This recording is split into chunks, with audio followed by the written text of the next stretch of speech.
Le plan guide est issu d'un constat selon lequel finalement le quartier est le fruit d'une succession de projets immobiliers réalisés au fil du temps, de manière indépendante les uns des autres, par des architectes différents, si bien que le quartier est une sorte de patchwork avec plusieurs centaines de références de dalles différentes, plusieurs centaines de références d'ampoules différentes, qu'il était très difficile à un gestionnaire de pouvoir optimiser. Donc il nous fallait à la fois optimiser cette gestion et puis surtout redonner de la cohérence à l'ensemble des espaces publics de ce quartier et redessiner son visage à l'horizon 2020. On récupère des espaces publics sur lesquels, d'une façon générale, on n'a pas de connaissances profondes, on n'a pas d'éléments objectifs de connaissances, c'est-à-dire que bien souvent on n'a même pas les plans. On a surtout, je dirais, découvert une multitude d'éléments, des secteurs qui ont été construits à différentes époques, aussi des ensembles qui sont très cohérents et qui correspondent à une époque, et je dirais presque à l'histoire de l'architecture des années 70, et qui devraient être conservés dans cet esprit-là. Et un des premiers travaux qu'on a demandé, nous, à AWP, c'est de nous faire cet inventaire, cette analyse raisonnée de l'ensemble du quartier, de façon à ce que nous-mêmes, nous comprenions bien sur quoi nous agissons en tant que gestionnaires. Alors le plan guide, c'est 3 moments de conception essentiels pour de facto les acteurs du site. Un diagnostic très riche, très enthousiasmant en tant que tel. Un moment de projet, tel que tout le monde a l'habitude de l'imaginer. Penser l'avenir. Et puis un moment de définition, ce qu'on peut faire, ce qu'on doit faire, et tuiler les nécessités, le temps, l'économie. Et on a réuni le plan guide autour de 4 grands thèmes qui permettent d'illustrer, de guider les actions qui sont décrites après par centaines de petites interventions au cours des 20 prochaines années. 4 grands thèmes. Le premier, c'est retrouver le sol, relier les niveaux du dessous, du dessus, révéler le fait que le dessous a des qualités inouïes puisqu'il est au niveau du sol des autres villes. Le deuxième thème, il est très riche puisqu'il est autour du Grand Axe, ce monument que tout le monde identifie grâce à la Grande Arche qui est juste à côté et le Grand Axe qui va vers Paris. On a tout simplement réalisé qu'il n'était pas fini. Il était soit pas fini, soit déjà réhabilité. Donc là, il y a des hypothèses de projet qui vont se voir, tout le monde va les voir, il y aura des grands concours un petit peu emblématiques de ce qui va se passer dans les prochaines années, au centre. La troisième idée forte, c'est qu'il y a un certain nombre de choses encore à construire ou à rajouter dans l'existant. Il y a un bâtiment de 30 hectares qui est à réhabiliter, avec dedans des parkings, des gares, des commerces, mais il y a des dizaines de milliers de mètres carrés à grignoter, inverser, créer, révéler l'existence de 2 sols, un toit et un sol, et de les remettre en tension positive.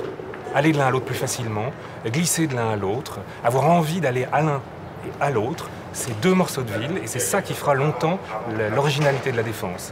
Et puis le dernier thème, qui est finalement celui qui nous était posé, l'espace public, la nature, est-ce qu'on peut planter plus? Comment planter sur une dalle? Il y a un peu presque toutes les plantes possibles ici, en fait, il y en a beaucoup, mais c'est mal taillé, c'est mal arrosé. Est-ce qu'on ne peut pas éclairer, créer une sorte de sensation de nature pour que la nature soit plus au cœur de ce système urbain? Tout d'abord, il faut comprendre où on est. Si on arrive à la Défense, si on ne se connaît pas très bien, c'est assez difficile de s'y trouver. Comment est-ce qu'on peut réagir sur l'espace public? Là, nous l'avons toujours comparé avec un toit d'un bâtiment public. Et puis là, il faut vraiment percer ce bâtiment, aller en bas, trouver les points stratégiques. Où est-ce qu'on peut percer dans l'existant? On n'essaye pas d'établir un grand projet, c'est pas top-down, mais c'est à travers des tout petites installations, des tout petits pas. C'est un projet de petits pas. C'est un cas spécial et puis ça va rester un cas spécial, mais ça c'est aussi une grande opportunité, c'est une grande chance. Parce que ça peut devenir une des destinations urbain extrêmement attractif au niveau européen, pas seulement en France ou à Paris. La Défense, un endroit magique, un endroit unique au monde, mais un endroit qui avait besoin de profonde restructuration. C'est un endroit qui a effectivement beaucoup vieilli. Qu'est-ce qui était fondamental pour nous? C'était d'abord le fonctionnement courant. Ce sont des escalators et des ascenseurs qui fonctionnent. C'est une propreté impeccable. Ce sont des dalles qui ne sautent plus. C'est vraiment l'installation dans la vie courante. Mais beaucoup plus que ça, c'est une vraie vision urbanistique Et nous pensons que la Défense peut de nouveau être l'endroit de toutes les créations et de toutes les modernités. C'est ce que nous avons demandé à De Facto. C'est pour ça que nous avons beaucoup approuvé, par exemple, la Biennale du mobilier urbain. C'est pour ça que nous sommes très enthousiastes à l'idée de la révision des projets d'entrepont. Ce que nous attendons, c'est à la fois un fonctionnement agréable, fluide, un endroit très vivant où les gens aient envie de venir ou de rester quand ils sont salariés, de venir quand ils ne sont pas là. Un endroit qui soit vraiment à la fois accueillant et en même temps complètement porteur du futur. Le but de Mme Sekeldi, au niveau de la mairie de Puteaux, c'est d'avoir une relation le plus simple possible avec De Facto. Nous devons faire qu'une seule équipe, nous devons prévoir tout ce qui va se passer et nous devons gérer le quotidien. De très nombreuses réunions avec De Facto nous ont permis d'élaborer ce plan guide en commun, tout en suivant l'attente des putéoliens, aussi avec un forum défensien, une réunion publique organisée par la mairie de Puteaux avec De Facto, afin de quantifier tous les problèmes actuels et surtout d'essayer d'anticiper tous les problèmes à venir, que ce soit dans le stationnement, dans le déplacement, au niveau de la défense. Les doléances qui reviennent le plus sont l'entretien des bâtiments, l'entretien des parkings, les espaces verts. Le métier d'élu, c'est de prévoir. Ce plan guide va nous servir à prévoir dans 20 ans, à prévoir dans 5 ans, et puis à prévoir comment gérer les petits cas quotidiens de tous les jours. Un réverbère qui est en panne, une porte d'ascenseur qui est en panne, comment la gère-t-on le plus rapidement possible pour ne pas gêner les administrés. C'est d'abord un projet qui est au service des habitants, au service des usagers de la Défense et au service aussi de ceux qui tout simplement viennent y faire du tourisme, c'est-à-dire au service de l'humain. Aujourd'hui, rien ne peut se bâtir sur un territoire sans que la population y soit associée. La démarche, c'est donc de trouver les bons outils, les bons moyens pour que chacun puisse apporter sa pierre à l'édifice. Avec De Facto, nous avons choisi la méthode des ateliers en marchant. C'est une méthode un peu révolutionnaire, elle n'a pas toujours été au cœur des pratiques des élus locaux. Nous l'expérimentons ici à la Défense et elle marche très bien puisqu'elle permet cette expertise d'usage qui est la vôtre, qui est celle de ceux qui, comme vous, aujourd'hui, êtes sur la dalle de la Défense, visitez la Défense ou bien y habiter ou encore y travailler. Avec De Facto, avec le président Patrick Devedjian, avec Jacques Kosowski, le maire de Courbevoie, nous essayons de bâtir la Défense de demain. Et cette Défense de demain, eh bien, c'est par la concertation avec vous que nous la bâtirons, que nous la construirons. J'habite au quartier et je suis souvent en contact avec De Facto pour justement participer aux réunions de projets de développement de l'espace, ce qui est très agréable parce qu'on se sent investi dans le développement justement de cet univers assez particulier. C'est très drôle de voir les a priori des amis encore qui disent « Ah oui, mais il n'y a pas de végétation, c'est super béton », ce qui est, je trouve, faux. Des appartements, au contraire, on voit beaucoup de verdure, enfin on voit des verdures, bien plus que dans une rue parisienne. Je sens bien que tout ce qui est notion d'accueil sur le site et de repérage pour se situer mieux est très important pour De Facto et l'aménageur de la Défense. Moi je pense que c'est plus des repères très nets et très simples qui vont rassurer en fait. On a souvent critiqué la Défense en disant on ne s'y retrouve pas. Bon. Je pense que ce plan guide, d'abord on va s'y retrouver. On va pouvoir mener ses pas là où l'on souhaite aller, et puis aussi aller et venir, c'est-à-dire le hasard de la découverte de ce merveilleux endroit qu'est la Défense.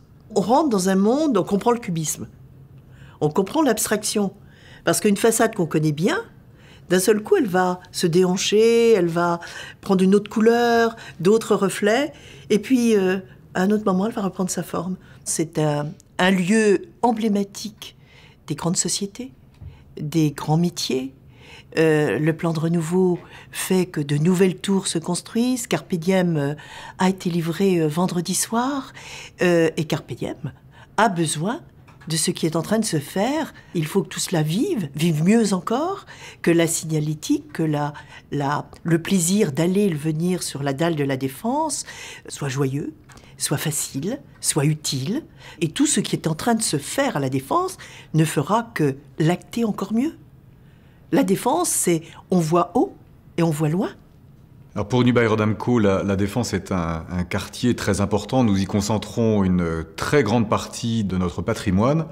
et également une grande partie de nos investissements pour le futur. Le premier quartier d'affaires d'Europe doit bénéficier d'un réseau de transport moderne, que ce soit pour les transports publics, bien entendu, et ça passe par la modernisation des lignes et des stations existantes, mais également par la création de nouveaux accès. Accéder aujourd'hui à la Défense en voiture, en deux roues ou en vélo, par exemple, est un défi. Nous devons, bien entendu, contribuer à l'amélioration de cette accessibilité. Et puis, la Défense doit également être un quartier d'animation, un quartier de service, un quartier où tous ceux qui y travaillent finalement s'y sentent bien, sentent qu'ils font partie de la vie du quartier. Et donc beaucoup de choses sont à faire et beaucoup d'investissements également pour que ce quartier soit à la hauteur de la modernité de son équipement de bureau et de son équipement commercial. Les atouts de la Défense, c'est la desserte, c'est le bassin de talent que représente l'ensemble des collaborateurs de la Défense.